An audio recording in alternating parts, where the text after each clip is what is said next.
A palavra do Senhor no Evangelho de Mateus, capítulo 16.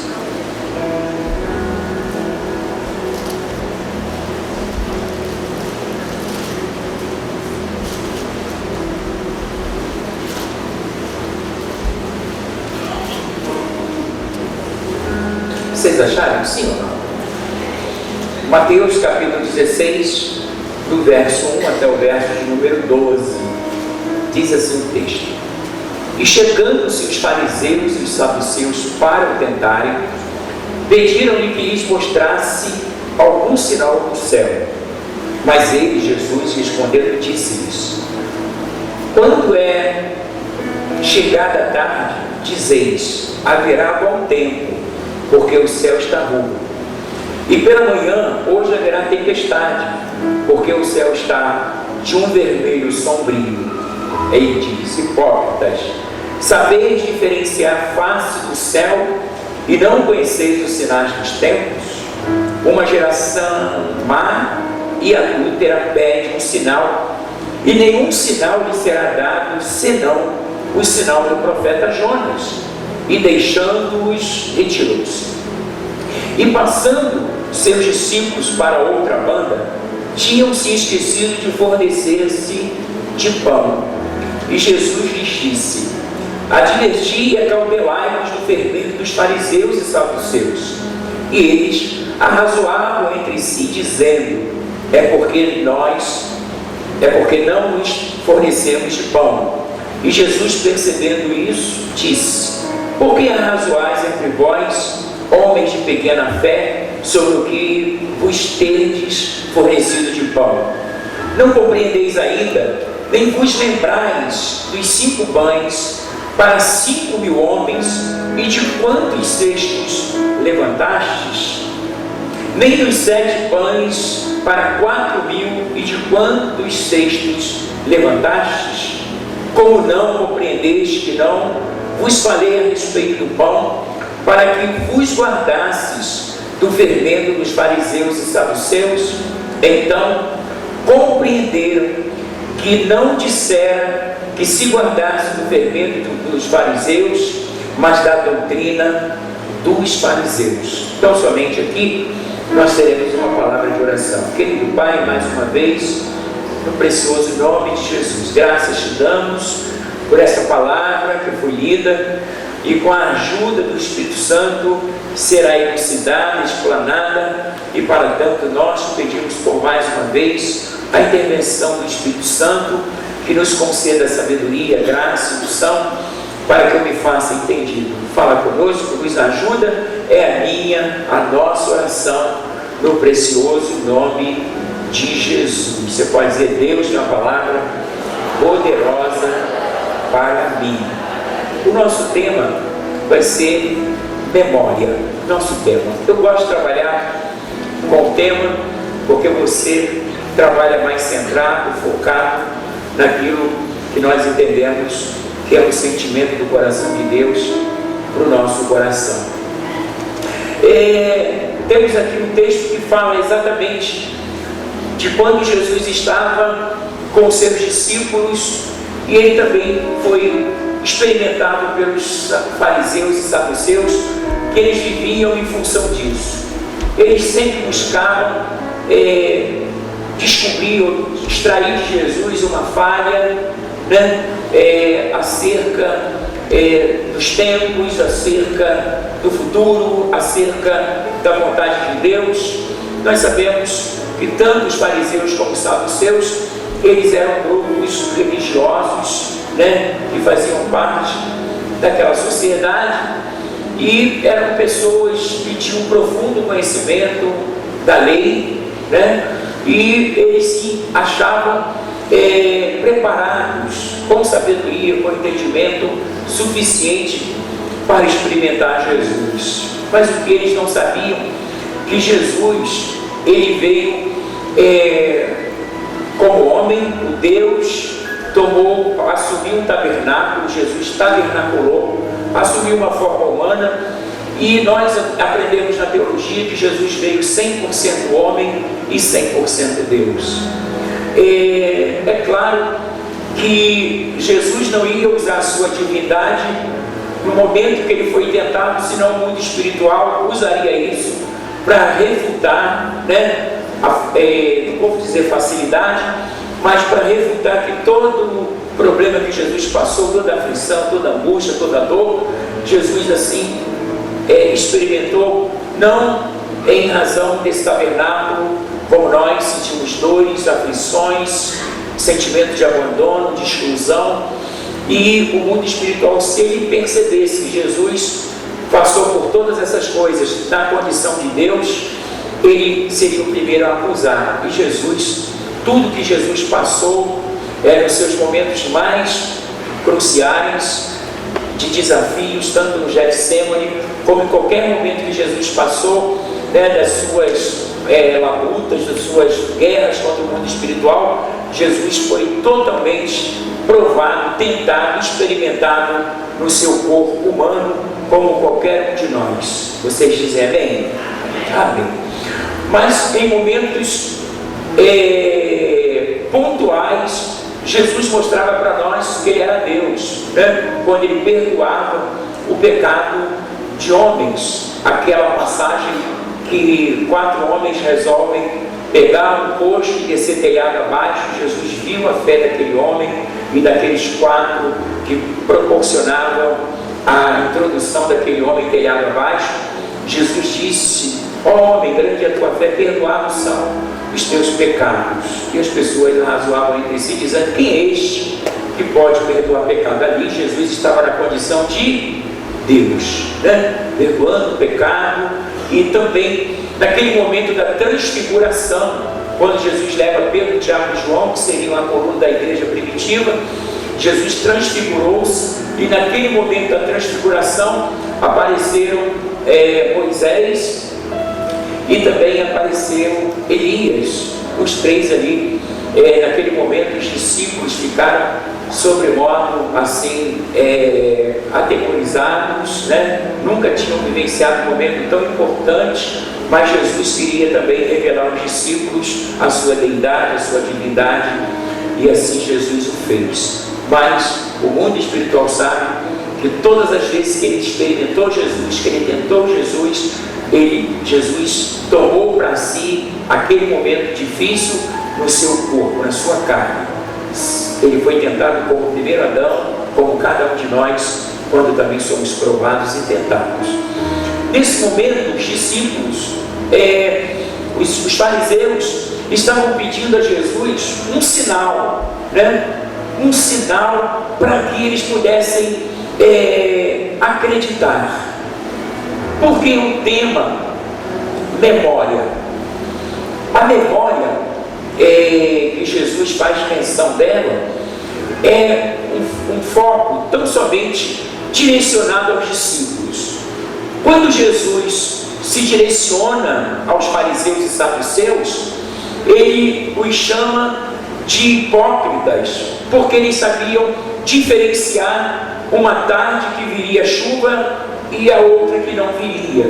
Eles sabiam discernir a manifestação da natureza, das coisas humanas, das coisas temporais, e não sabiam distinguir as coisas espirituais. Por isso que Jesus disse que nenhum sinal seria dado senão o sinal do profeta, né? Elias, não foi isso que nós lemos? Senão o sinal do profeta Elias, aliás, dos profetas Jonas, que permaneceu 3 dias no ventre do peixe, como Jesus estaria também 3 dias no ventre da terra, quando ele assim morreu e depois ressuscitou. Mas o nosso foco não é falar dos fariseus, nem dos saduceus, porque eles não são mais importantes do que nós. Amém? Jesus para com os discípulos para fazer detalhes, para trazer detalhes, pormenorizar, detalhar, né? Trazer os pormenores daquilo que eles queriam saber acerca das perguntas que eles fizeram a Jesus, né? E Jesus disse assim para eles, versículo 5: e passando seus discípulos para outra banda, tinham se esquecido de levar o pão. E Jesus lhes disse: adverti e acautelai-vos do fermento dos fariseus e saduceus. E eles arrazoavam entre si, dizendo: é porque nós não compramos pão. E Jesus, percebendo isso, disse: por que arrazoais entre vós, homens de pequena fé, sobre não terdes pão para a caminhada, ou por vocês não terem comido pão? E Jesus fala dos dois grandes milagres que evidenciavam o poder de Jesus, o poder da multiplicação. Na primeira vivência ali que eles tiveram, o milagre da multiplicação, haviam quase 5.000 pessoas, né, que vinham ter com Jesus, pessoas que tinham as suas enfermidades, seus problemas, suas dificuldades, e essa multidão vinha atrás de Jesus para serem provisionadas, curadas, libertadas daquelas situações. E Jesus, ele era muito movido de compaixão, né? A gente tem falado exaustivamente que a compaixão de Jesus precedia o milagre. Jesus não curava ninguém, não libertava ninguém antes do coração dele se encher de compaixão. E todas as vezes que Jesus assim curava alguém, libertava alguém, antes o seu coração era movido de compaixão. É isso que Deus tem tido a cada dia de nós, o seu povo. É essa compaixão que Deus tem proporcionado esta geração, e a gente vê que nem todos querem receber aquilo que Deus tem dado de melhor, que é a sua compaixão, o seu perdão, a sua cura, o seu alívio, porque Jesus, ele é o Deus da compaixão, né? E agora Jesus está falando exatamente para os discípulos que na primeira experiência que eles tiveram, haviam 5.000 homens, claro, homens e mulheres e crianças, fazendo um total de 5.000 pessoas. E eles só tinham 5 pães e 2 peixes. Só que os discípulos naquele momento se mostraram tão incrédulos, né? Quando eles disseram para Jesus, Jesus estava pregando, ensinando, e eles estavam com pressa, porque eles estavam com uma certa preocupação, e eles disseram para Jesus: Senhor, olha só, tem como o Senhor encerrar a mensagem? Está ficando tarde, para que esse povo possa voltar e ter onde comprar. Aí Jesus volta para eles e diz para eles assim: dê vocês a eles de comer. E eles disseram: como nós vamos providenciar comida para quase 5.000 pessoas? E eles entram num detalhe: se nós tivéssemos aonde comprar, 200 dinheiros não seria suficiente. 200 denários, eu falei dinheiro, né? 200 denários, cada denário era o valor pago a um trabalhador. Vamos colocar aí uma média boa de 100 reais, você multiplica isso aí por 200, você vai encontrar, se eu ainda não falei na matemática, 10.000 reais. Então eles estavam preocupados tão somente com as coisas materialistas, imediatistas. Jesus estava dando àquelas pessoas aquilo que elas tinham de mais necessidade, que era o alimento da sua alma. Diga comigo: a prioridade de Deus é alimentar minha alma, e as outras coisas me serão acrescentadas na proporção que o meu homem interior é alimentado, é erguido, e a gente consegue viver, e a gente consegue nutrir a fé, e as outras coisas seria tão somente uma consequência. A gente também tem falado que quando Jesus veio nos comunicar as verdades do Evangelho, a proposta de Jesus quando ele morreu na cruz foi para perdoar o nosso pecado, tirar as nossas dores, escrever o nosso nome no livro da vida e nos garantir o céu.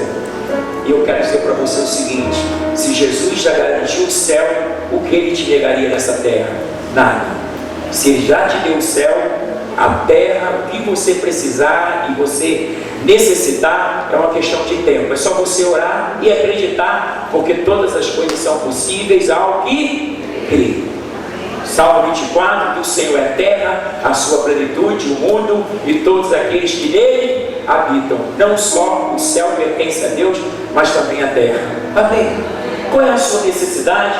Qual é o seu temor? Qual é a sua preocupação? Qual é a área aqui secular na sua vida terrena, seja também na questão espiritual, que você precisa de uma provisão? Ele está aqui conosco nesta noite para nos provisionar todas as coisas. Vocês dizem amém?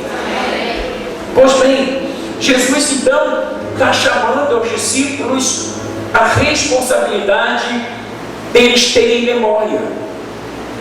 E eu pontualmente fui pesquisar o significado de memória, faculdade de reter as ideias, lembranças, conhecimento adquirido, enfim, seria aí um registro de lembranças. Isso é a definição de memória. No segundo feito, Jesus fala que no segundo momento havia exatamente 4.000 homens, e Jesus também provisionou para aqueles 4.000 homens o pão, quando também foi multiplicado 7 pães e alguns peixes. Mas olha só o que aconteceu. Na primeira experiência da multiplicação, embora eles tendo tentado Jesus encurtar sua mensagem, diminuiu o tempo, porque eles tinham na verdade uma razão, eles tentaram convencer Jesus. Pode ser a mensagem, porque eles estão num lugar ermo, não tem lugar para comprar nada, e o Senhor precisa liberar esse povo. Jesus diz para ele o seguinte: olha, essa função de alimentá-los é de vocês. E eles começam a dizer que eles gastariam muito dinheiro para poder alimentar aquelas pessoas. Pois bem, Jesus não só multiplica os 5 pães e 2 peixes, mas como Jesus propositadamente faz com que a multiplicação, depois de todos comerem e se fartarem, diga comigo, todos comeram e se fartaram, e ainda sobrou 12 cestos, ou seja, um para cada um. Amém? Um para cada um. Vocês não só vão alimentá-los, mas vocês vão levar para casa o café de hoje à noite, de amanhã de manhã, de amanhã da tarde, porque quando Deus dá, Ele dá com abundância. E eu quero, agora sim, o Senhor quer falar com o crente aqui de Itaipuaçu acerca da nossa memória. Às vezes a gente não cuida e a gente entra muito nesse embate,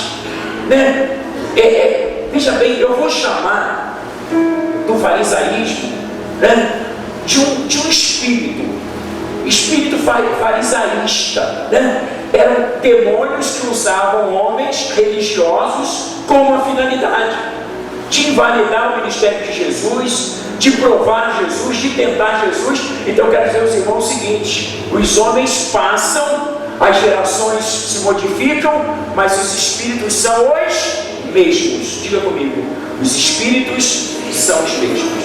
Os mesmos espíritos que atuavam há 2000 anos atrás, usando os saduceus e os fariseus, esses espíritos querem também influenciar a vida da igreja. E o que Jesus nota nos discípulos é que eles não tinham memória. O que é ausência de memória? Amnésia. Amnésia é o fator onde alguém esquece totalmente ou parcialmente acerca de alguma coisa. A sua lembrança fica desgovernada. Ora, ele tem uma ausência de memória parcial ou total.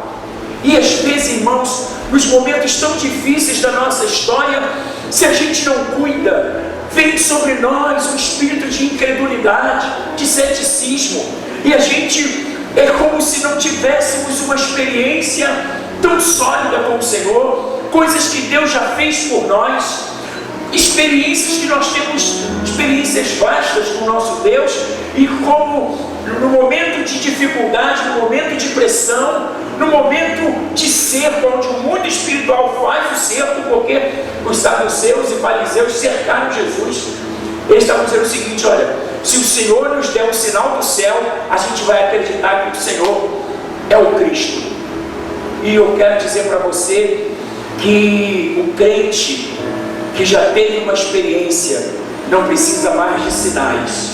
As nossas experiências precisam sobrepor ou sobrepujar os sinais que nós queremos para evidenciar quem Deus é para nós. Não preciso mais de sinal, você não precisa, porque você sabe quem é o Deus que você serve. Se Ele quiser trazer os sinais, que traga, porque o próprio Jesus disse que esses sinais seguirão aos que creem. Mas se Deus não trouxer sinal, a gente não vai descrer, não vai desconfiar, porque as nossas experiências são experiências reais, poderosas. Nós vimos o que Deus fez por nós. Nós sabemos quem nós éramos e quem nós somos. Nós sabemos como nós estávamos e como nós estamos. Então eu digo para Deus, não preciso mais de sinal. As minhas experiências dizem para Deus: o Senhor não precisa provar para mim mais nada, eu sei quem Tu és. Aleluia. Amém. Amém. A gente, se não tomar cuidado, a gente entra na síndrome de Gideão. Já ouviu falar de síndrome de Gideão? Nem eu. Está vindo agora fresquinha do céu. Homem valoroso, o Senhor é contigo. Olhou para trás. Normalmente, a gente, quando não se vê em condição, a gente pensa que Deus está falando para alguém que está lá atrás. Quando não tem ninguém, você pensa: Ele está falando comigo, né? E ele disse: mas eu, Senhor. O Senhor disse: é tu mesmo, Gideão. Vai nessa tua força, vai lá valoroso, porque o Senhor é contigo, para te livrar e para livrar o povo da mão dos filisteus. E Gideão, ele refuta aqui, ele retruca uma afirmativa do Senhor, quando ele disse assim: o que foi feito das coisas que os nossos pais, nossos antepassados nos passaram? Nós estamos hoje vivendo um cerco dos filisteus, nós estamos com dificuldade de ter acesso à nossa lavoura, a gente está com dificuldade. Eu estou malhando aqui o trigo no lagar, um lugar onde deveria se amassar uva, e em razão desse cerco, dessa pressão, eu estou aqui fazendo alguma coisa para nós comermos num lugar totalmente diferenciado. Eu estou aqui em fuga, eu estou aqui escondido, e o Senhor disse para ele que ele seria o homem usado. Deus quer te dizer que você vai ser usado para você conduzir a sua casa para o altar. Você vai ser usado para que os seus filhos tenham experiência, e uma vez a experiência fincada, ela nunca mais é extraída, porque as experiências que nós temos com Deus é a marca, o selo de Deus na nossa vida, independentemente dos sinais. Nós queremos e nós precisamos, e para tanto o Senhor já nos deu. Nós temos as marcas do Senhor na nossa vida. O apóstolo Paulo, quando defendia o seu apostolado, ele diz assim: olha, eu trago no meu corpo as marcas de Cristo. Quais são as marcas? As experiências. Ele me perdoou, Ele me salvou, Ele me tirou daquele cativeiro, Ele me fez um novo homem, Ele tem me dado visão, Ele tem me dado revelação. Eu não preciso de sinal, eu preciso de Jesus. As pessoas querem sinal, mas não querem Jesus. As pessoas querem o cristianismo sem o Cristo. Não há cristianismo sem o Cristo. Os fariseus queriam o cristianismo sem o Cristo. Os fariseus queriam os sinais, mas não queriam o arrependimento, a conversão, né? Enfim, Gideão, ele disse para Deus: mas como pode? A minha família é a menor, é a mais pobre, e eu sou o menor. Nós temos uma tendência natural, irmãos, de sermos levados para não nos enxergarmos, mesmo que Deus diga que você é pessoa, que Ele vai te habilitar, que Ele vai provisionar, que Ele vai te abrir portas, que Ele vai te sustentar, que Ele vai fazer coisas grandes. E muitas das vezes, quando Deus faz a promessa, Deus não faz a promessa em regra. Deus não faz as grandes promessas quando tudo vai bem, né? Os lugares mais adequados para Deus fazer as grandes promessas nunca foi no cume do monte, sempre foi quando nós estamos passando pelo vale. Quando você não tem nada, você não consegue enxergar uma saída, quando você entende que está tudo, acabado, que foi colocado um ponto final, aí Deus chega para você e diz assim: olha, eu vou mudar a sua história. Porque Deus não precisa mudar a história de quem está no cume do monte. Quem chegou ao cume do monte está perto de Deus, está cheio de Deus. Normalmente as grandes promessas, Deus assim faz nos momentos mais difíceis da nossa história. E qual é o momento mais difícil? Quando nós estamos passando pelo vale. E é uma tendência a gente armar nossa tenda e permanecer no vale, porque a gente acha que nada vai mudar e a gente não tem mais ânimo, não tem mais disposição para continuar caminhando, porque o lugar, o vale, não é lugar da sua moradia. Você pode dizer para o seu irmão, o vale não é lugar da sua moradia, mas o lugar onde você deve estar é no cume do monte, porque quanto maior a altura, maior a visão. Você quer ter uma visão melhor de Deus? Suba, cada dia esteja nos lugares onde a revelação é mais nítida, mas quando a revelação é nítida, significa dizer que no lugar menos nítido, menos improvável, ali Deus te faz promessas. Tipo, você está desempregado, olha para a geladeira, só tem água. E o Senhor diz para você, eu vou te dar um emprego, vou encher a sua geladeira, você vai ficar no azul na sua conta, no azul no seu cartão de crédito, e você vai ter com tanta abundância que você vai achar graça. Você fica assim, será? Porque Deus prometeu oásis no meio do deserto, né? É uma coisa são dois extremos, e Deus realmente faz assim com a gente. Ele, no momento de crise, no momento improvável, ele diz assim, eu vou mudar a sua história, eu vou dar um novo curso à sua trajetória, eu vou te trazer um novo ânimo, eu vou te trazer uma nova alegria, e eu vou provar para você que eu entrei na sua jornada para modificá-la. Quando Deus entra na jornada do homem, ela não pode permanecer como estava. As coisas precisam mudar. Elas vão mudar, porque a presença de Deus que nós servimos é o maior sinal da presença de Deus, dos milagres de Deus. Nós não queremos os sinais, nós queremos Deus. Os sinais não trazem Deus, mas Deus traz os sinais. Amém? Diga comigo, os sinais nem sempre trazem Deus, mas Deus sempre traz os sinais. Nós queremos Deus. Os sinais são consequências, não causa. Deus é a causa. Os sinais são consequência. Os fariseus estavam exatamente nessa questão de farisaísmo, né? Então a memória, ela é um ponto de partida para se fixar uma gratidão, uma salvação, comunhão, perdão, etc. Ou nós temos memória ou ausência dela. O que eu já falei, que seria uma amnésia, perda total ou parcial da nossa memória. A memória é um registro de acontecimentos que vivemos e, portanto, ela tem um condão de nos alertar acerca de possíveis influências que não fomos bem-sucedidos. O pecado, uma vez perdoado, deve ser registrado. Responde comigo. O pecado, uma vez perdoado, deve ser registrado.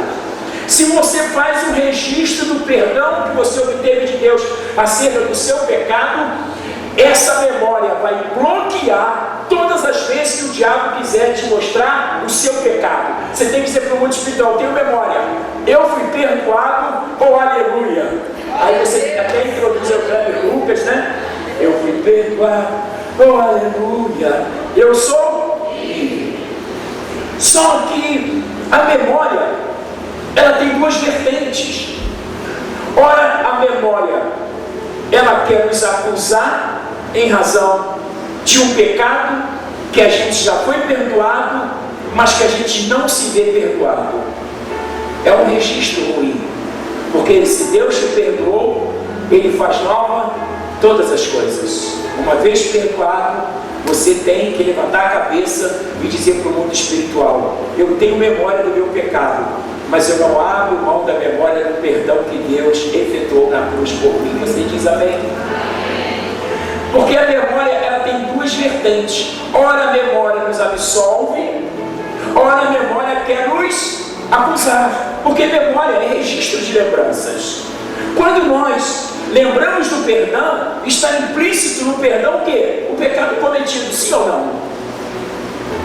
Se você foi perdoado, pressupõe-se que você foi perdoado acerca de um pecado.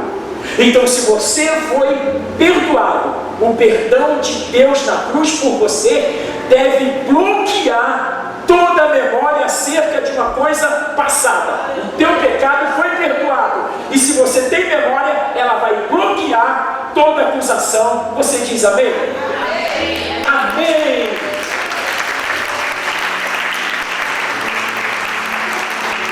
A gente perde muito tempo, irmãos, né? A gente às vezes não cuida, a gente entra num ciclo vicioso igual o povo judeu, 40 anos, caminhou, pecou, se arrependeu, pediu perdão, caminhou, pecou, se arrependeu, pediu perdão.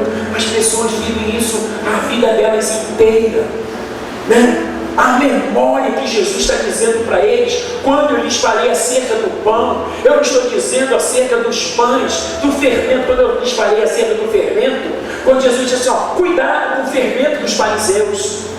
Eles ligaram o fermento ao pão, que era uma coisa meramente comum, humana. Mas Jesus está dizendo, cuidado com o fermento dos fariseus, com essas ações espirituais, com a influência do farisaísmo, para tentar tirar a memória que você tem de um Deus que faz, de um Deus que cura, de um Deus que provisiona. Jesus está dizendo, gente, eu não estou falando de pão, porque a primeira experiência de vocês, nós alimentamos 5.000 pessoas com 5 pães e 2 peixes. Na segunda experiência de vocês, nós alimentamos 4.000. E nós não tínhamos o suficiente, mas Deus provisionou todas as coisas. Por que Deus vai fazer diferente agora? A gente vê nitidamente na figura dos apóstolos uma visão meramente materialista. Eles ligam o fermento ao pão. Jesus está dizendo, olha, o pão é uma coisa resolvida. Quando você tem uma experiência direta com Deus, quando você tem uma experiência poderosa com Deus, isso tem que ir para o teu registro de memória, de lembrança. O Deus que fez ontem, faz hoje. E o Deus que faz hoje, fará amanhã e ponto final. Resolve isso na sua memória, registre essas coisas, né?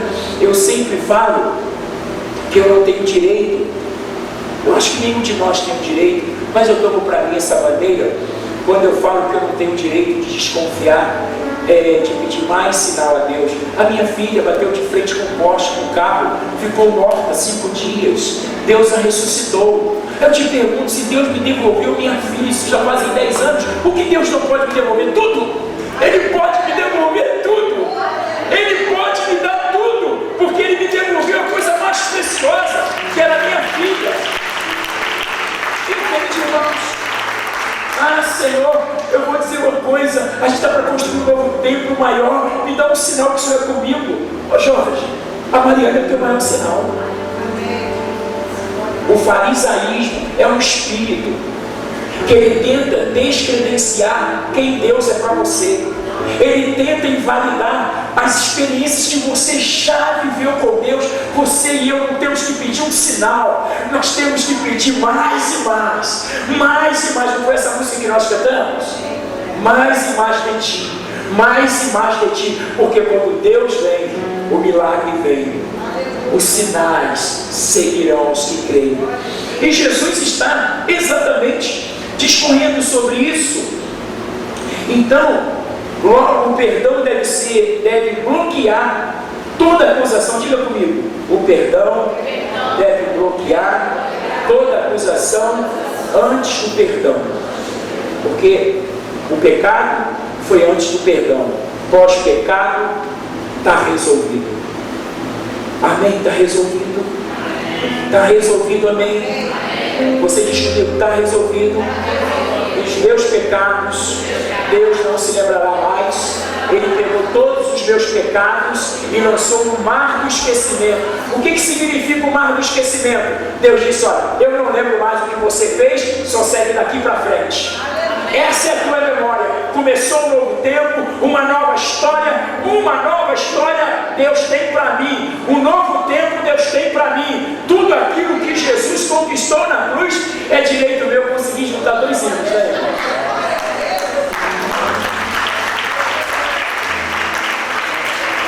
Você prega, você compõe, tudo em cima do público. Depois eu fico ouvindo o vídeo e fico olhando, Deus. Aleluia. Vocês estão ainda aí? Amém. Então o perdão deve bloquear toda acusação antes do perdão. Lembrar o perdão está implícito que você pecou, mas que todas as coisas foram perdoadas. Jesus disse assim: fazer isto em memória de mim. E o que Jesus fez? Morreu em nosso lugar para nos perdoar e garantir o céu. Você pode dizer isso comigo? Jesus morreu em meu lugar para me perdoar e garantir o céu. Todas as coisas que eu preciso nessa terra é questão de tempo. O que há de vir, virá e não tardará. Mas se tardar, espera, porque você não vai voltar para trás da fila. Você é prioridade sempre para Deus. Você diz amém?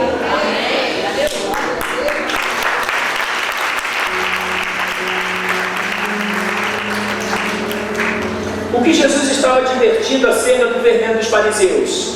Quem tem experiência em Deus não precisa ter sinais do céu. A vivência sobrepõe os sinais, a vivência traz os sinais não trazem a vivência. Nós temos algumas pessoas, até a Bíblia fala que nós temos que estar com muita cautela, porque nos últimos dias o príncipe das trevas, o diabo, enganaria muitos com sinais, né? Então a gente que está aí muito preocupado com os sinais, a pergunta é: qual é a procedência do sinal? Esse sinal é oriundo de quem? Quem é a fonte desse sinal?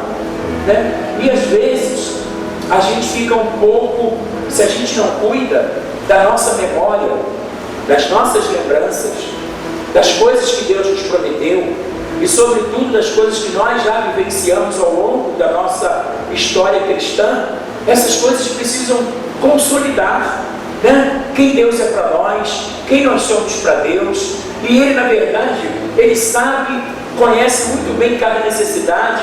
Nós sabemos que Jesus nos ensinou uma máxima, um princípio, né? Que é o princípio de você orar e Ele responder. E a gente sempre fala que a única oração que não é ouvida é aquela que não é feita. Se você orou, Deus ouve. Se Deus ouviu, haverá resposta. Mas, irmãos, só para concluir essa mensagem sobre memória, né?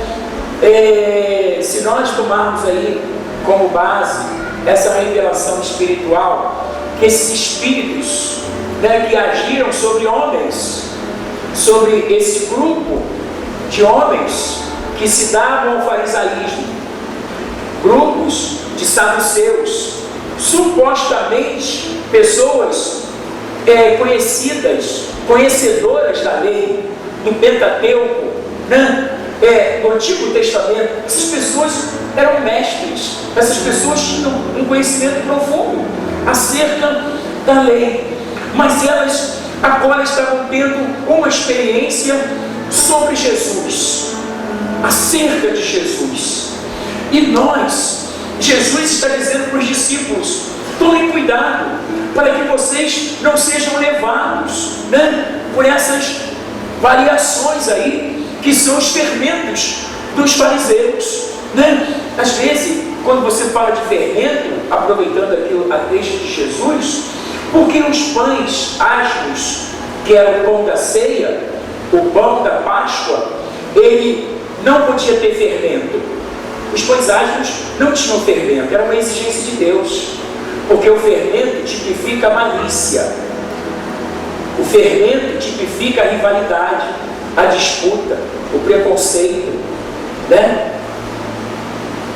A gente, quando crente, ou como crente, a gente não pode, irmãos, ser movido por um sentimento invejoso, egoísta, separatista, de divisão, de competição, né? Paulo diz que quem quer ser o maior tem que servir ao menor. É a inversão de valores, o crescimento pela diminuição. Essa é a linguagem do reino. Quanto mais humilde você é, mais Deus te exalta. Quanto mais você desapegado for, mais Deus te confia. Olha a inversão de valores. As pessoas que são apegadas às coisas materiais, como os discípulos no início, né? Jesus dizia para eles: olha, vocês tiveram uma experiência de multiplicação. Vocês tiveram uma experiência que vocês não gastaram os supostos 10 mil reais que vocês disseram que gastariam, e todas essas coisas eu lhes dei. Só que Jesus já tinha identificado que aquele espírito, aquela malícia, né?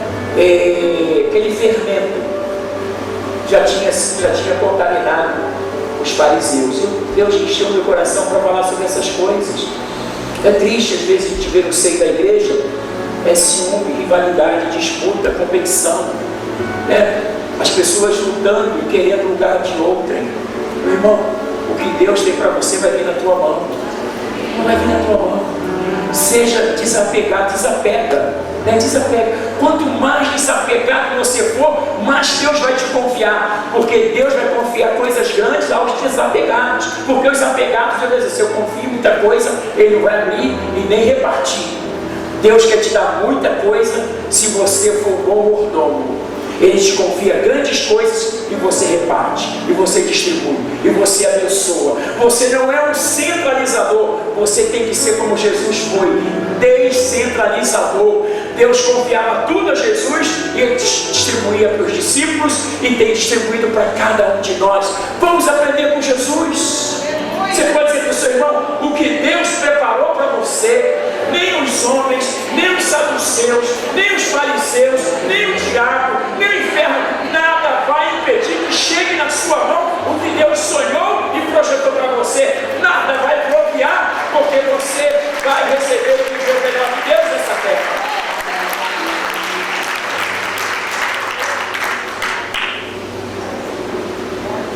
Não pode, o seu filho toma cuidado assim dessa situação, está bem. Deixa que Deus vai cuidar de mim, né? Porque se a gente não cuida, a gente entra na mesma esfera do farisaísmo. Eu não preciso de malícia para guerrear contra o malicioso. O malicioso precisa de malícia para ele estar no mesmo patamar. As nossas armas não podem se igualar às armas dos fariseus. O que Jesus falou para os fariseus? Vocês me pedem um sinal? O único sinal que eu vou dar a vocês vai ser um sinal do profeta Jonas. Jesus falou por parábola.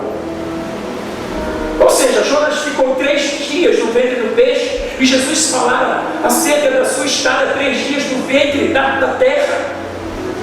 Certamente os fariseus não entenderam isso, porque na verdade Isaías fala sobre isso. Eu lhes falarei por parábola, para que eles ouvindo não entendam e vendo não acreditem. Os fariseus, eles estão vendo, eles estão ouvindo, mas não estão entendendo. Eles estão olhando, mas não estão compreendendo. Mas nós não. A nossa surdez foi curada. A nossa visão recebeu um colírio do céu. Nós enxergamos o que Deus tem para nós na eternidade. E as coisas que nós temos aqui no âmbito temporal é uma questão de tempo. Deus está forjando algo melhor a seu respeito, meu irmão. Deus está forjando algo melhor sobre a sua família. Deus está forjando algo melhor acerca da sua alma. Deus está forjando algo melhor acerca do seu coração. Sem fermento. Sem fermento. Sem fermento. Sem malícia. Mas com Jesus. Aleluia.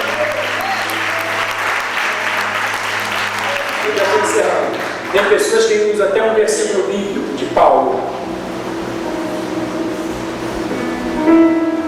Né, pastor? Paulo disse: ser fraco para com os fracos, loucos para com os loucos. Aí acrescenta: malicioso para os maliciosos. Meu irmão, a malícia está fora, você está acrescentando, né? Então, se você quiser ser louco para os loucos, a primeira coisa que uma pessoa maliciosa precisa é da loucura do Evangelho. O Evangelho é poder de Deus. para a salvação de todo aquele que crê e, sobretudo, sem fermento. Nós não precisamos dos fermentos dos fariseus para sobrepujar as ideologias farisaístas. Nós precisamos sim da essência do cristianismo. E quem é a essência do cristianismo? Jesus. Você pode dizer comigo, a essência do cristianismo é Jesus. Então, quando Jesus chega, Ele guerreia por nós. A coisa mais importante na sua oração é a sua memória. Você pode dizer comigo? A coisa mais importante na minha oração é a minha memória. Eu vou dizer para Deus, embora agira de malícia, mas eu fui cristão, fiel. Embora me provaram, mas eu me dei por servo, fiel. Eu não me permiti ser levado para uma situação igualitária, né? Porque os fariseus queriam que todos fossem fariseus. E uma máxima dos fariseus é: façam o que eu falo, mas não façam o que eu faço. Porque o que eles faziam condenava aquilo que eles falavam. Nós somos uma massa sem fermento. Nós somos o corpo de Jesus nessa terra. Então, cuida do teu coração, cuida da tua mente, traga sempre a memória aquilo que te dá esperança. Pois foi isso que Jeremias falou nas Lamentações de Jeremias: quero trazer à memória aquilo que me dá esperança. Se Deus é por mim, quem será contra mim? Pois Ele nem mesmo o seu próprio Filho poupou, antes o entregou por todos nós. Certamente Ele nos dará todas as coisas. Diga comigo: Deus me dará todas as coisas. Diga: Deus me dará todas as coisas. Diga: Deus me dará todas as coisas. E Jesus não veio propagar a religião dos saduceus nem dos fariseus, mas Jesus não só descaracterizou aquilo que eles queriam implementar, como Jesus chamou a atenção dos discípulos. Tome cuidado, né, com o fermento dos fariseus. Deixe o seu coração limpo, irmãos. Deixe a sua mente limpa. Não se deixe contaminar. Seja sempre um verdadeiro crente. Ainda que você sofra afronta, Deus vai ser por você. E a última palavra sempre vem do Senhor. Amém? Não importa aquilo que façam, o importante é que Deus vai ser por você, se você for um verdadeiro cristão. Amém? Você pode ficar de pé para a gente poder orar? Em nome de Jesus. Senhor, nosso Deus, nosso Pai, te adoramos, porque queremos ser livres de todo o fermento, de tudo aquilo que macula, Senhor, a nossa vida cristã. Queremos nos libertar cada dia de memórias que nos acusam quando nós já fomos perdoados. Queremos bloquear toda lembrança acerca dos nossos pecados, pois a tua palavra diz que dos nossos pecados o Senhor não se lembrará mais. Foram perdoados. Que nós possamos trazer à memória aquilo que nos dá esperança, aquilo que nos dá alegria, aquilo que nos motiva, aquilo que nos ergue, aquilo que nos faz esperar no Senhor e sermos motivacionados pela tua palavra, motivacionados pela palavra revelada, pois nós cremos que o Senhor já realizou na nossa vida o maior milagre, que é a salvação da nossa alma. Pois a tua palavra diz: o que adianta o homem ganhar o mundo inteiro e perder a sua alma? O maior sinal é a salvação da nossa alma. O maior sinal é o nosso nome está escrito no livro da vida. O maior sinal é nós termos o Espírito Santo morando em nós. O maior sinal foi demonstrado na cruz, quando o Senhor morreu para nos perdoar. Nós não precisamos de outros sinais. Nós precisamos do Senhor conosco. Emanuel, Deus conosco. Emanuel, Deus conosco. Tu és o Senhor de toda a terra. Tu és o Senhor de toda a terra. E esses sinais seguirão os que creem. Os sinais virão, Senhor, voluntariamente. Os sinais serão atraídos pela nossa vida contigo, Jesus. E é isso que nós queremos. Cuida de nós, do casamento, dos filhos, dos netos, da nossa descendência, da igreja. Esvazia-nos, Senhor, de todo fermento.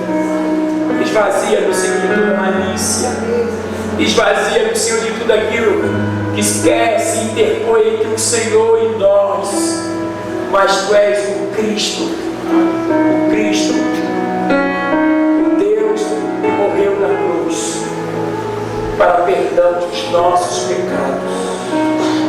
Em nome de Jesus, quero trazer à memória aquilo que me dá esperança.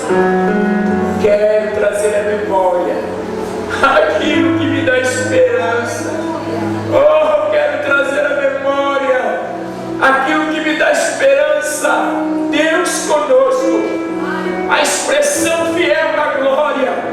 Deus conosco, a sua glória manifestada na nossa casa, na nossa igreja. Para onde nós iremos, Senhor, se só Tu tens a palavra de vida? Cuida do nosso coração, limpa o nosso coração, branqueia as nossas vestes, as pés do sangue de Jesus sobre os umbrais das nossas portas, até que sejamos branqueados pelo poder da palavra que lava, que limpa, que restaura, que cuida de todas as coisas. Assim nós te adoramos, bendizemos por tudo que fazes, no precioso nome de Jesus. Vamos ministrar um louvor.